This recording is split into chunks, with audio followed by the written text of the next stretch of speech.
I found out my daughter has been sleeping with her sister's husband, so I uninvited her to Christmas. She says it's none of my business, and that I'll get over it. Posted by u/electronic_gas_5769. Bear with me, I am on mobile. I am a mother of 4 children, 2 older sons and 2 younger daughters. All of them are adults and have moved out a long time ago. I have always been close with my daughter Sally, while Penny has always liked to have her own space, which I don't mind. They're both beautiful, talented young women that I thought I couldn't be more proud of. We're having early Christmas this year. In the first week of December, I was inviting everyone around for Christmas dinner, gift giving, and a lot. When I phoned Penny yesterday to clarify a few things, she mentioned that she and her husband would not be coming. When I asked why, she said that they had separated for now, as he had cheated. I said that it was surely better to spend time with family if this was the case and maybe she should come home for some time.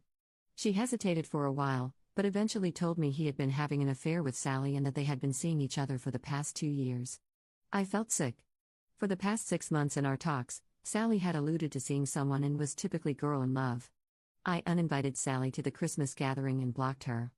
I don't know if I'm able to deal with her before Christmas, but this is family time, and family can't hurt each other like that. I'm at a loss, in all honesty.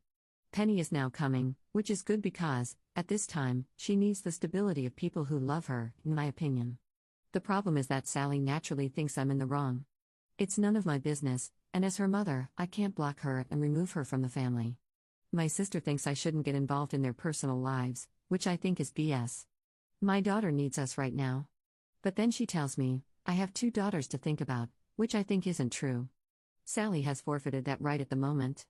Thankfully, my husband is liaising with Sally at the moment, but he is also in solidarity with me. So, are we in the wrong for uninviting a daughter for Christmas? /relevant comments. Commenter. No, sleeping with her sister's husband is a perfectly valid reason to uninvite your daughter. This is a situation where one person has so massively wronged the other that staying neutral or not taking sides is, in itself, taking a side. I've seen similar cases go the other way, where the betrayed sister is expected to suck it up and put her hurt and feelings aside for the sake of the family, so good for you for not going down that road. Commenter 2. Overall, I think you're doing the right thing in a damn difficult situation by trying to get through the holidays and give Penny a bit of family support. You're right, she needs a bit of extra support. Good on you, Mama Bear. Sally will hopefully come to understand the full extent of what she's done later. I see this as one of those I'm not mad at you, I'm just extremely disappointed type moments. And those are almost worse for the mama's girl that Sally seems to be. Ops response. I am completely mad though. I'm overwhelmed with emotion and don't even know how to express it. I feel guilty for even crying when it's not truly my pain, but I guess that's part of caring. That's why I blocked her for now, and while I spend time away, I'm going to write her a letter. Sometimes being able to instantly reply in an argument just means it'll take longer to solve. But yes, disappointment is a big part of what I'm feeling. I just feel disgusted that she would talk to me about this mystery man like it was our secret. Thank you all for letting me talk here. Having different voices to assure and guide me helps a lot. Op adds an edit to her post. Penny's mother-in-law found out. While she and I have only spoken a few times, she did dote on Penny, and I know Penny got along well with her. I haven't spoken to her personally, but I know she phoned my daughter and was really supportive and crying. My sister said that if Sally isn't invited, then she isn't going either. Which is fine by me, she wasn't invited in the first place due to the pandemic. Otherwise, I've been working and doing some crochet, so it's been quiet. Update 1 month later. Hello all. My Christmas gathering was yesterday and my son and husband wondered if I would post an update for you all. It's been rather uneventful, but I've been equally surrounded by warmth and love while also feeling heartbroken and lonely. So, first of all, my daughter Penny has been staying with us. She works from home. My husband and eldest went to get some more of her stuff from her old house. Penny's mother-in-law, Jane, was there and was very helpful and sweet. She also bought some mint hot chocolate for our Penny and Christmas candles. I know they're her favorite. From what Penny has told me, Jane is having similar feelings to me, a lot of guilt over our children's decision to hurt people we love. I think at this point we have to accept that we did our best raising them, but they're adults now, so we can't beat ourselves up. Penny and Jane are going to stay in touch. I think Jane truly does think of Penny as a daughter and friend. On to some more negative things. I wrote my letter to Sally during this time. I expressed that I was extremely disappointed and also disgusted. While I will continue to have a relationship with her, She won't be welcome at any family gatherings with Penny present unless Penny has reached a point in her life where she feels comfortable. I told her what some of you had said, that not taking a side would be a side, and that she had, for all intents and purposes, already uninvited herself when she was so cruel to her sister. Sally had apparently come up on Friday and knocked on the door. I was out shopping at the time. My husband spoke to her. Apparently, Sally and Michael, my son-in-law, are going to continue their relationship. I will not support it in any way, shape, or form. She may be my daughter, but that man is not welcome. I'm supporting Penny through the divorce, and if Sally ever expects money for the wedding or a house, then she's a very naive girl. My husband sent her away, after which Sally said we'd have to get over it someday. Otherwise, the Christmas gathering was lovely. It was strange not getting drunk and playing board games due to COVID, but still a pleasant time. My hip hurts from the cooking, but my husband and Penny did the cleaning up, so who's the real winner? I hope you all have a wonderful day. Thank you very much for your kind words when I last spoke to you. Second update 1 year 10 months later. Hello all. I hope this message finds you well. A lot has changed since I last spoke with you all, so I would like to update you because I am finding things a bit difficult right now. First of all, Penny is doing well.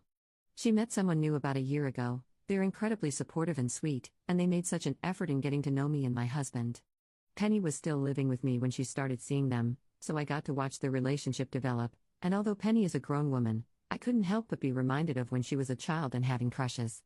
It was very endearing, and I'm glad I got to witness firsthand the smile her new partner gives her. Penny also got a new job and has moved to Ireland with her partner. Sally and Michael have continued their relationship.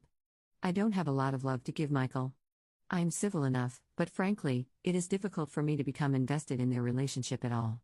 Michael recently asked my permission to marry Sally, which was disrespectful, to say the least.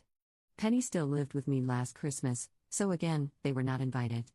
I am not hosting this Christmas and am instead going to visit my eldest son. He and his wife had a little boy at the beginning of this year. They've asked me to stay with them for a little while so I can help with the cooking and cleaning, as they have been struggling a little bit. Finally, my husband passed away 9 months ago. He fell while on a walk and hit his head, and was there for some hours before someone found him. It's been a difficult transition, to put it mildly. Being a little bit on the older side, I've lost a fair few people in my life, and while I do grieve, I always have the strength to continue.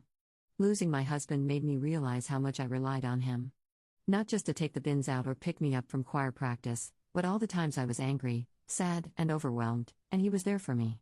When other people passed away, at least you get moments of respite in the grief, where you just sort of forget they've passed. With my husband, there are only reminders. Every time I wake up alone, when I now have to take the bins out, when I have to cook a meal just for one person. There's not really a moment of peace in this grief, and I have found it very difficult to deal with. It's his birthday at the end of November, and there was another moment of grief as I had to get rid of my notes for birthday gift ideas in my notebook. Everything has just been so painful to deal with, and I just cannot stop crying even after all this time. I just can't even stand to think of the good moments I shared with him because it just hurts too much. I know there's not a correct way to grieve or a time limit, but I just feel like I've got to get up and start looking after myself for everyone around me. I really want to thank any of you that read this. It's been incredibly helpful just to be able to share my feelings a little bit. I hope you all have been doing well. Third update 2 years 4 months later. I wasn't quite sure how to respond to all the messages I received after my last post. It seemed like a mighty task to reply to you all individually, so although I appreciate the well wishes, you'll have to settle for sharing the thank you message. So, thank you all for the advice and care you've shown since that one Christmas so many years ago. When my husband passed, I could not see another way to live my life. We had shared and created so much together, and I suppose I never imagined a life without him because I never wanted it. That being said, my husband, quite selfishly, died, and so after a year of stagnation, it was time to live a life without him. I have moved closer to my eldest son and his wife to help raise my grandchildren. It was difficult at first because, although the children keep me busy and give me joy and purpose, I did sometimes wish to talk to someone my own age about my own interests, and not just Bluey. Serendipitously, I ran into an old friend of mine at the leisure center about half a year ago, and she is also widowed. It feels like a light in my life has been switched back on. We reconnected almost instantly, and it's a blessing to have someone I can rely on again. We are living together, and she is pretty much considered co-grandmother. While I do still wake up alone, I now know that the kettle is already boiling downstairs. Penny is doing well. She has now moved to the Netherlands for work, and she and her partner are still together. They've just recently gone back home after visiting for the week. Sally is also doing well. I know for some that will be disappointing to hear, including myself sometimes. On one hand, as a mother, I'm glad she's happy. On the other hand, equally as a mother, I can't forgive her for hurting Penny. I also have some deeper resentments, as my husband passed while he was also hurting because of the decisions she had made. Sometimes it feels unfair to hold that against her. We still talk and I still love her, but sometimes I feel like I'm going through the motions rather than caring for my daughter as I used to. It's also a really hard thing to talk about with other people. There's a lot of guilt and shame involved when sharing that sometimes I feel quite ambivalent towards my daughter. All in all, the last couple of years have been a bit eventful. I would give everything to turn back time, but I can't, and so I spend my time appreciating everything I still have. Once again, thank you all for your advice, care, and well wishes. The help I received was invaluable for navigating a difficult time in my life.